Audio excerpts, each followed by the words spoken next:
The city of Augusta, Georgia, in December of 1856, was a place where appearance was everything. Social standing, reputation, and the flawless presentation of Southern virtue were the currencies of power. So, when the news broke that morning that Mrs. Theresa Quinn had been found dead in her bed, the reaction was one of profound but respectable shock. She was 33 years old, a widow of immense fortune, and a pillar of the local Methodist Church. Before going deep in the story, let me know where from you are watching this video and what time is there right now. The official word, delivered by the family physician Dr. Harrison Webb, was a sudden heart attack. It was a tragedy, certainly, but a natural one, the kind of private sorrow that even the most prominent families were not immune to.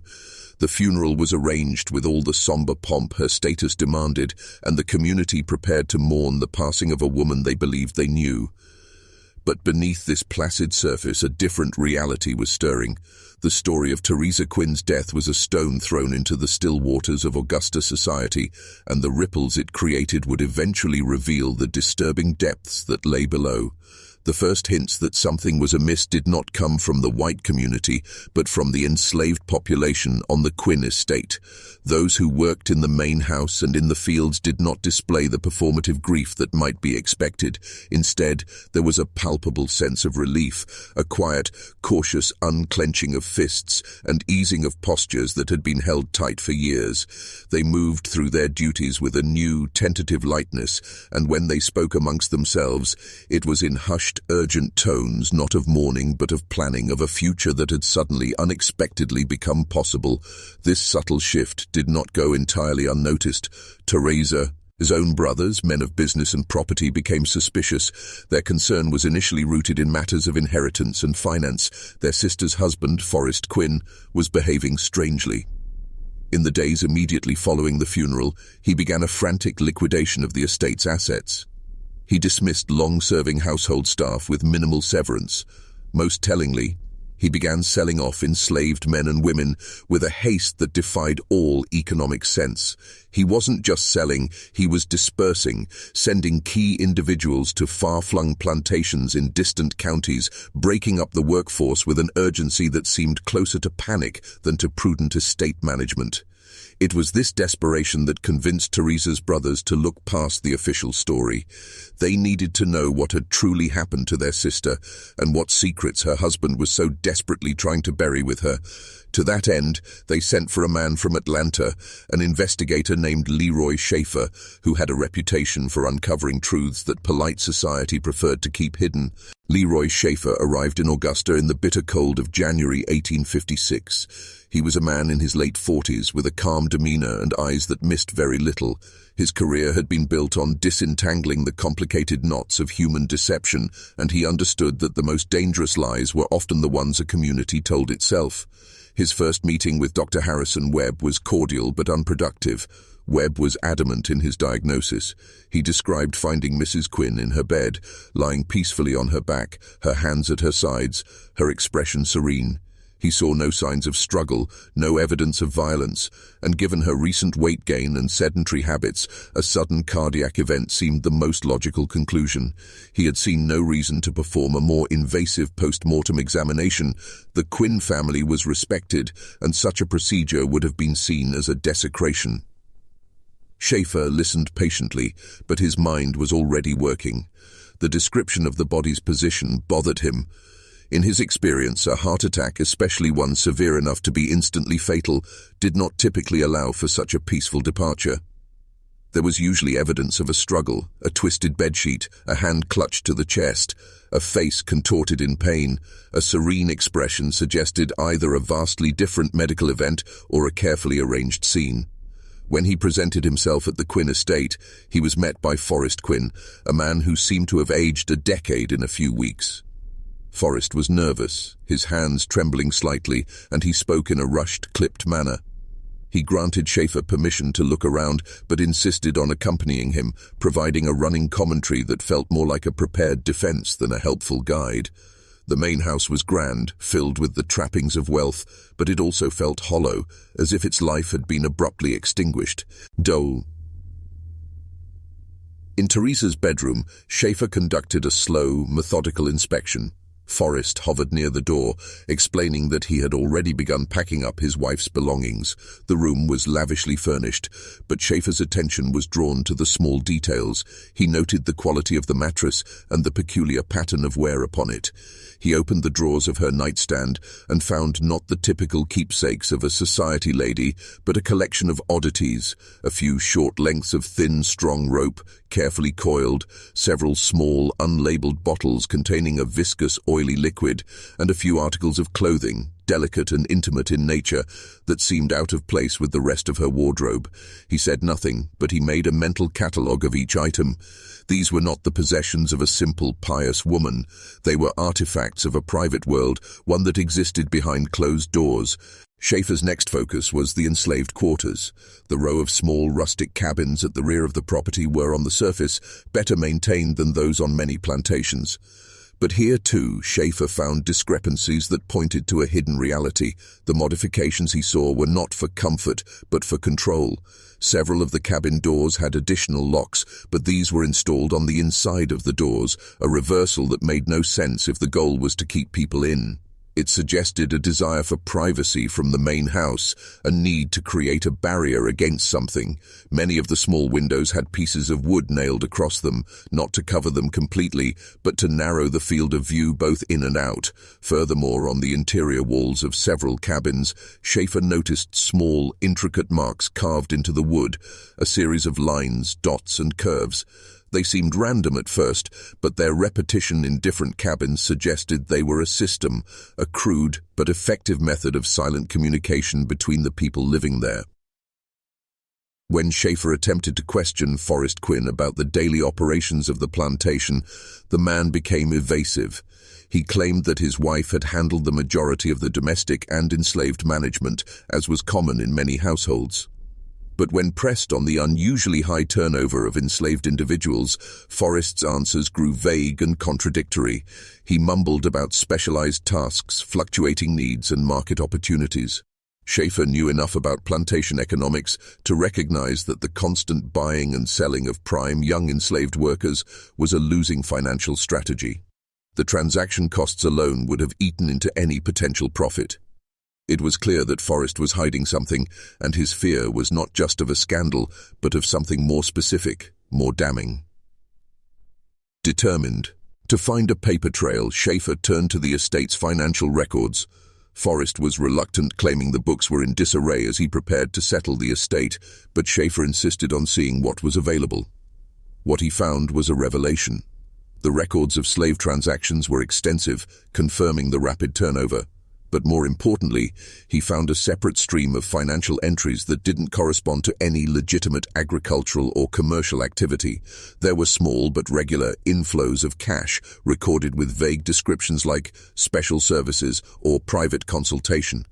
These payments coincided almost perfectly with the arrival of new young enslaved people on the property. The financial ledger was telling a story that the people of Augusta would not. Theresa Quinn had been running a profitable secret enterprise from her isolated mansion, and the primary commodities were human beings. Schaefer began to expand his investigation beyond the Quinn property, speaking discreetly with local merchants and traders. It was a delicate process. The community was closing ranks around the Quinn name, and an outsider asking pointed questions was viewed with suspicion. He learned from a dry goods merchant that the Quinn estate had been a consistent and bulk purchaser of candles, lamp oil, and, intriguingly, small, high-quality mirrors. The quantities were far beyond what a single household would require, even a large one. The merchant recalled joking that Theresa Quinn must be lighting her home like a Parisian opera house every night. Another trader, who specialized in the slave trade, confirmed the unusual nature of Theresa's purchasing habits. He described her as a sharp, demanding negotiator with a very specific eye. She always sought out the youngest, most physically attractive individuals, and she inspected them with a clinical intensity that made him uncomfortable. She wasn't just assessing strength for labor, she was appraising them on a different scale entirely. Perhaps the most significant discovery came when Schaefer managed to track down the records of a local carpentry firm. In 1854, the Quinns had commissioned a series of extensive and expensive renovations to the main house. The work orders were detailed.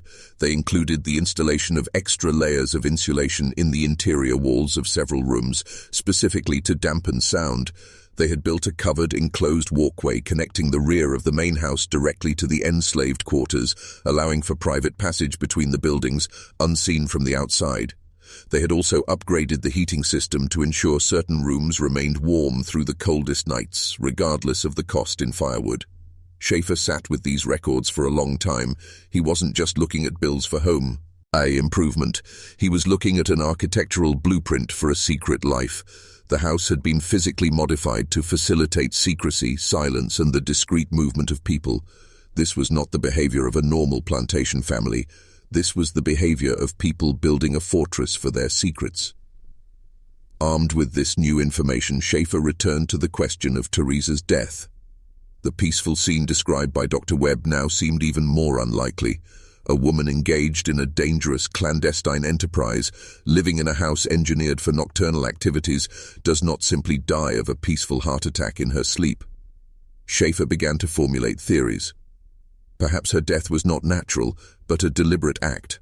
A poisoning maybe by her terrified husband, or by one of the many people she had enslaved and tormented. Or perhaps it was an accident, a result of some risky element within the secret rituals of her hidden world. The serene expression and composed body suggested a scene that had been staged, arranged by someone to present a specific calming narrative to the world, a final performance to maintain the facade. Schaefer knew that the key to unlocking the truth lay with the people who had witnessed it, the enslaved men and women who had lived under Theresa Quinn's power. Forrest Quinn's frantic dispersal of the workforce was a major obstacle, but Schaefer began the painstaking process of trying to locate them. It was a risky endeavor, a white man privately interrogating black slaves about their former mistress's private life was a violation of the South's rigid social code and could be dangerous for everyone involved. After weeks of discreet inquiry, he managed to find a few individuals who had been sold from the Quinn estate in the year prior to Theresa's death. They were now on different plantations, and they were initially terrified to speak with him. They had no reason to trust a white stranger. With immense patience and assurances of discretion, Schaefer slowly gained fragments of their testimony. They did not speak in clear, direct narratives. Their stories emerged in hints, in descriptions of routines, and in the deep visceral fear that still gripped them when they recalled their time on the Quinn property. They described a world that was inverted. By day, Theresa was the strict, demanding mistress. But by night, the estate transformed. The extra candles and lamps were lit, flooding certain rooms with a bright, unnatural light. They spoke of being summoned to the main house after dark, not for work, but for what Theresa called special duties. These summonses were unpredictable and terrifying. The enslaved individuals chosen were always the newest, the youngest, the most physically appealing. The nature of these duties was described indirectly through a fog of shame and trauma. They mentioned the mirrors, arranged to reflect the light and the people within the room. They mentioned the oils used on skin. They described Theresa's commanding presence, her notebook, in which she seemed to be constantly writing, cataloguing their responses, their behaviors. It became clear that this was not merely about sexual exploitation, though that was a part of it. It was about a total psychological domination. Theresa Quinn was not just abusing people. She was conducting a cruel experiment in human breaking, using a mixture of extreme punishment and twisted reward to assert her absolute will. She was building a private world where she was not just a slave owner, but a god. The testimony also revealed the complex, brutal hierarchy that Theresa had established to manage her secret kingdom. At the top was, of course, Theresa herself, but directly beneath her was a man named Lawrence, an enslaved man in his mid-20s who had arrived at the estate several years earlier. Lawrence was described as intelligent, strong, and perceptive. Theresa had elevated him to a position of unenviable authority. He was tasked with supervising the other enslaved people, reporting any infractions, and ensuring that the mistress's complex rules were followed. He was the enforcer, the conduit between her will and their reality. The psychological toll this took on Lawrence was evident even in the second-hand accounts. He was a man trapped, granted privileges that made his own life slightly less brutal, but at the cost of his own morality, forced to participate in the system that enslaved him. This system of control was sophisticated. Theresa used isolation, both the physical isolation of the estate and the social isolation she fostered among the enslaved, to prevent organized resistance. The special duties were a tool of division, creating shame and secrecy among the victims. Those who complied were sometimes given small rewards, better food, less strenuous day labor.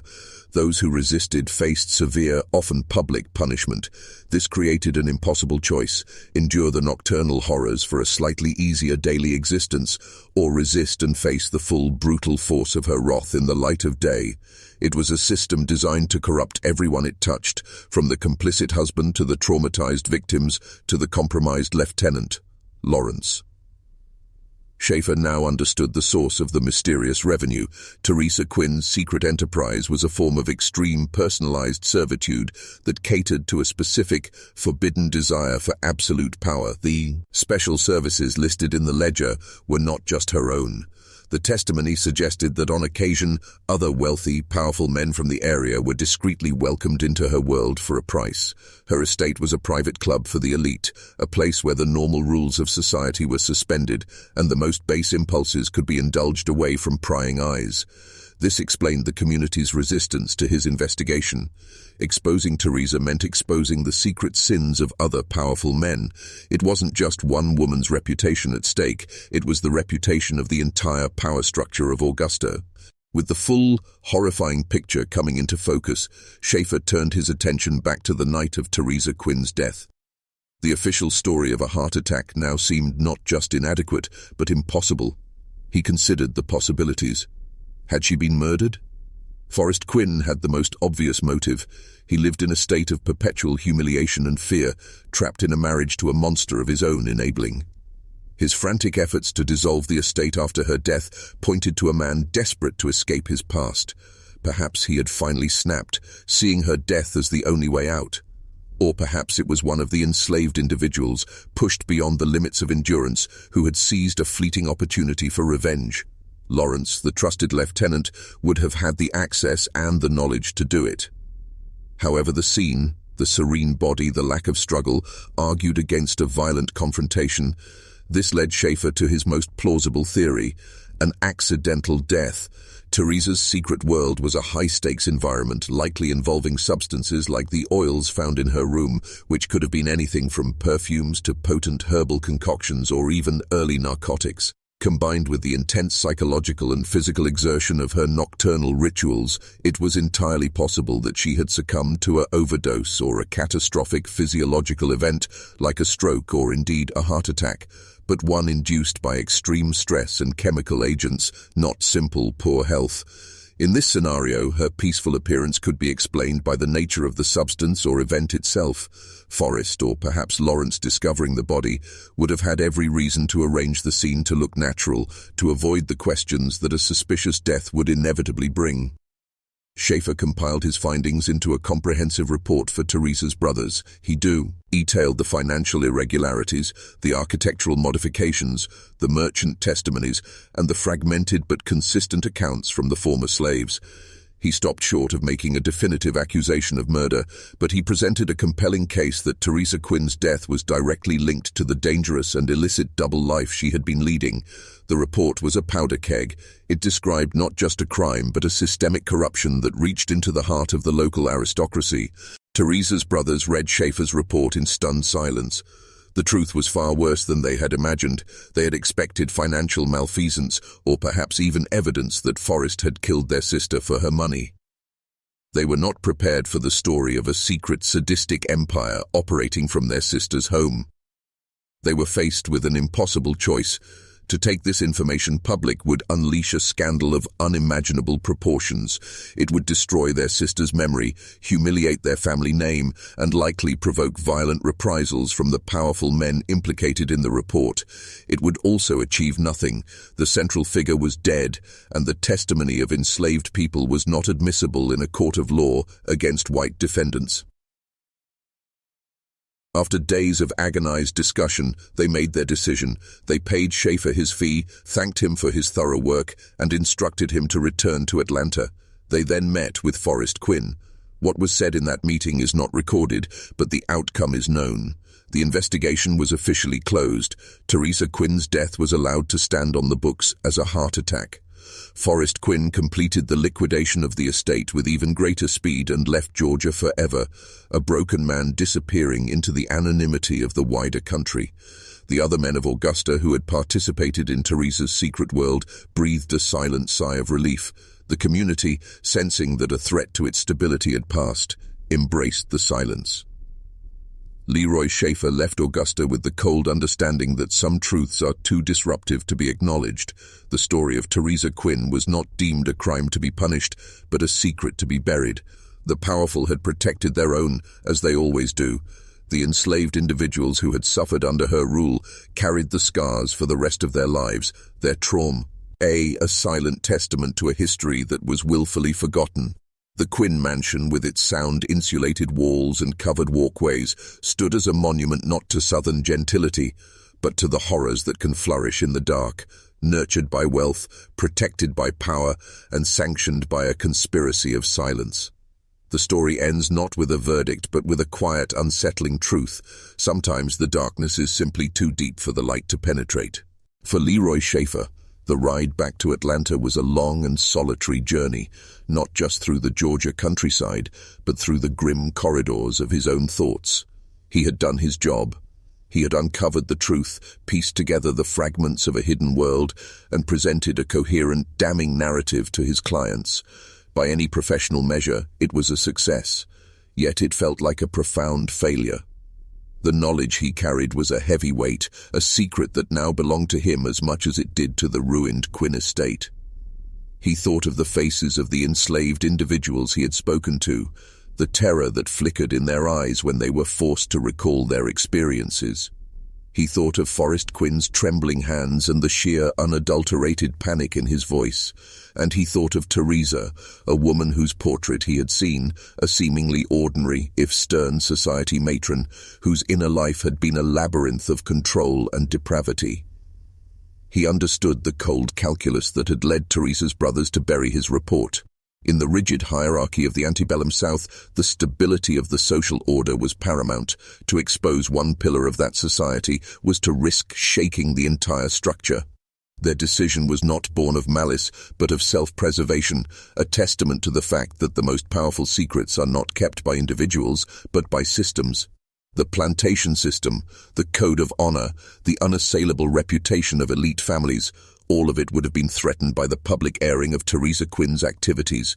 It was easier, cleaner, and safer to let a single twisted thread remain pulled, rather than risk unraveling the whole tapestry. Schaefer knew that if he were to ever speak of what he had learned, he would be dismissed as a sensationalist, his reputation destroyed. The word of a hired investigator from Atlanta would mean nothing against the collective denial of Augusta's established families. And so, the official record remained unblemished, the death certificate held. The ledger books with their cryptic entries for special services were likely burned.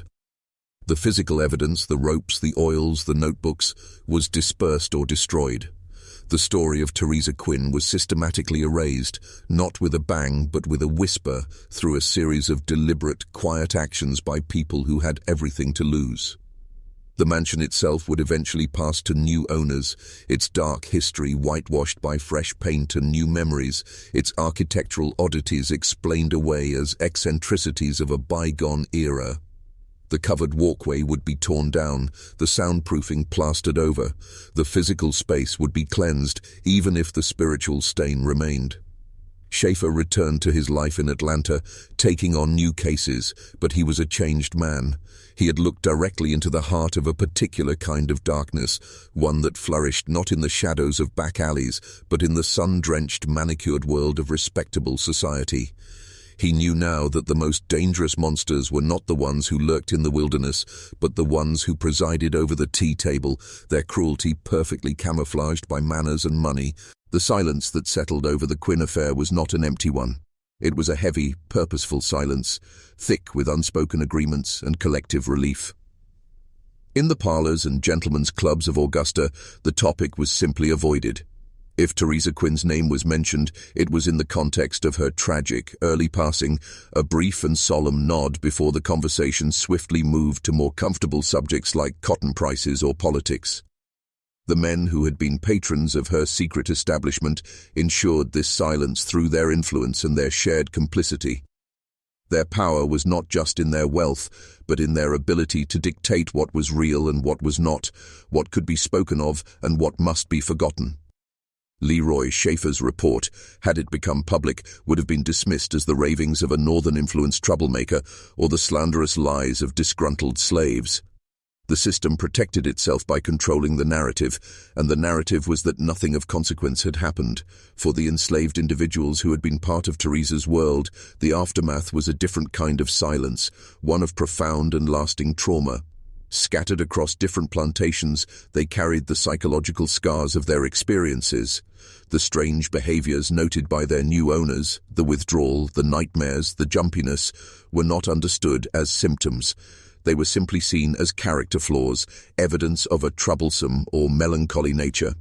Their suffering was privatized, absorbed into the immense anonymous suffering of the institution of slavery itself. There was no therapy, no acknowledgement, no justice. There was only the daily struggle to survive, with the memory of the Quinn estate, a private horror they had to learn to live with. Some may have found solace in community with other enslaved people, in spirituals sung in the fairy bow aisles, or in the quiet resilience of their own hearts. But for others, the damage was too deep, fracturing their sense of self in ways that may never have fully healed. Lawrence, the central figure in Theresa's hierarchy of control, vanished into the obscurity of the slave trade. Sold to a distant county, his fate is unrecorded. One can only speculate on the psychological burden he carried. He had been both a victim and a perpetrator, granted a measure of power that was entirely dependent on his participation in a brutal system. Had he been broken by his experience? Or had he learned the cruel lessons of power so well that he replicated them in his new environment? His story is a stark reminder that systems of absolute power do not just create victims and oppressors. They create a spectrum of compromised individuals, each forced to make terrible choices in order to navigate a world they did not create. The legacy of Theresa Quinn, then, is not a public scandal or a marked grave. It is a case study in the mechanics of silence. It demonstrates how corruption can be perfectly contained within a respectable facade, and how a community can collectively decide to look away from a truth that is too inconvenient, too ugly, and too threatening to its own self-image. The story did not end with her death. It simply entered a new phase, transforming from a living horror into a buried one, its energy dissipating not in a climax of justice, but in the slow, quiet erosion of memory. The grass grew over the path to the slave quarters, the paint faded on the mansion's columns, and the name Theresa Quinn became just another one on a list of the deceased in the church registry, her true story known only to a frightened husband, a handful of powerful men, a disillusioned investigator, and the countless souls she had ensnared in her web. The story of Theresa Quinn does not truly end with the silencing of the scandal or the dispersal of its participants. Its real conclusion lies in the quiet, corrosive legacy it left on the handful of people who knew the full truth. For Leroy Schaefer, the investigator, the case became a personal turning point. He returned to his work in Atlanta, but the world now looked different to him. The veneer of Southern gentility, the carefully crafted performance of honor and piety, now seemed thin and fragile. In every wealthy client who hired him, in every powerful family with secrets to protect, he saw a potential echo of the Quinn estate. He became more cynical, more perceptive, and ultimately more isolated. He had peered behind the curtain and seen that the supposed moral order of his society was, in many cases, a performance designed to conceal rot. This knowledge made him a better investigator, but a more disillusioned man. He never spoke publicly of the Quinn case, understanding the professional and personal ruin that would follow, but it lived within him as a dark benchmark of human corruption, a secret weight he carried for the rest of his life. For Forrest Quinn, the aftermath was a life of self-imposed exile and paranoia. He used the proceeds from the liquidated estate to relocate to a distant city, perhaps New Orleans or even out west, where his past was unknown. But he could not outrun his own conscience or his fear. He was a man who had been both a coward and an accomplice. He had tolerated and likely profited from his wife's monstrous enterprise, too weak to confront her or stop it. The knowledge of what had happened in his home and his own complicity through inaction would have haunted his every waking moment. He lived the rest of his days as a ghost, a man stripped of his social standing and his self-respect, forever looking over his shoulder, not for the law, but for the spectral judgment of the lives he and his wife had destroyed. His story is a testament to the fact that moral cowardice is its own form of punishment, a life sentence of quiet dread. And for the enslaved victims, the legacy was one of intergenerational trauma. The psychological damage inflicted in that isolated mansion did not vanish when they were sold away. It shaped their relationships, their ability to trust, and their perception of the world. That trauma, unacknowledged and untreated, would have been passed down, a silent inheritance of pain woven into the fabric of their families' histories. Their survival was a form of strength, but it was a strength forged in a fire of immense cruelty. They were the true, living repositories of the Quinn secret, their memories the only accurate record of what had transpired behind the oak trees and white columns. Their silence was not chosen, but enforced by a system that denied their humanity and their voice. In the end, the story of Theresa Quinn is not a ghost story about a haunted mansion. It is a story about how the ghosts of the past, of guilt, of trauma, of silenced truths, inhabit the living, shaping lives long after the events themselves have faded from public view. The mansion could be sold and renovated, but the human cost of what happened there remained, a debt that could never be repaid, a shadow that stretched far beyond the borders of the Quinn property. The physical world, however, moves on with an indifference that can feel like a form of absolution. The Quinn estate did not remain empty for long. It was purchased by a newly wealthy cotton broker from Charleston, a man with a large family and ambitions of his own to join the Georgia planter class. He saw the property not as a site of hidden horrors, but as a bargain, a grand home acquired at a favorable price due to the previous owner's urgent circumstances. He and his wife had the covered walkway to the slave quarters torn down, declaring it an eyesore. They had the rooms that Theresa had so carefully soundproofed opened up, the extra layers of walling removed to make the spaces feel larger and airier for their children. The peculiar marks carved into the walls of the slave cabins were sanded away before being repainted. To them, these were merely the oddities of the previous owners, eccentricities to be erased in the process of making the house their own. They hosted lavish parties on the lawn where Theresa's gardens once were, and the sound of their children's laughter echoed through halls that had once known only whispers and terror. The property's dark history was, for them, either unknown or simply irrelevant, a story perhaps heard in a fragmented, dismissed rumor, but never verified and certainly not felt. The land itself seemed to collaborate in this forgetting, as if the soil and the oaks had agreed to keep the secret. Meanwhile, in Augusta, the machinery of society continued to turn, its gears lubricated by willful ignorance. The men who had been clients of Theresa's enterprise continued to lead their public lives, serving as judges, bank directors, and church elders. Their participation in the Quinn affair became for them a buried memory, a sordid but closed chapter. It did not fundamentally alter their view of themselves or their world. It was merely an indulgence, a secret vice that in no way contradicted their public virtue. This cognitive dissonance was the ultimate protection for such men. They operated in a system that granted them absolute power over others, and Theresa's world was merely an extreme, private expression of that power. To question it would have been to question the very foundations of the society that privileged them, and so they did not. They compartmentalized, they forgot, and they moved forward, their reputations untarnished, their authority unchallenged. The system had successfully neutralized a threat to its stability, not through confrontation, but through absorption and silence. The story of Theresa Quinn was not a lesson to them. It was simply a business transaction that had reached its natural, if abrupt, conclusion. The past was past, and the future belonged to those who could afford to shape it. Yet some truths possess a stubborn, low-grade heat that refuses to be fully extinguished, simmering for generations in the collective subconscious of a place. While the name Theresa Quinn was never publicly scandalized, it persisted in Augusta as a kind of spectral caution. In the decades that followed, the story morphed into local folklore, stripped of its specific horrific details, but retaining its essential warning.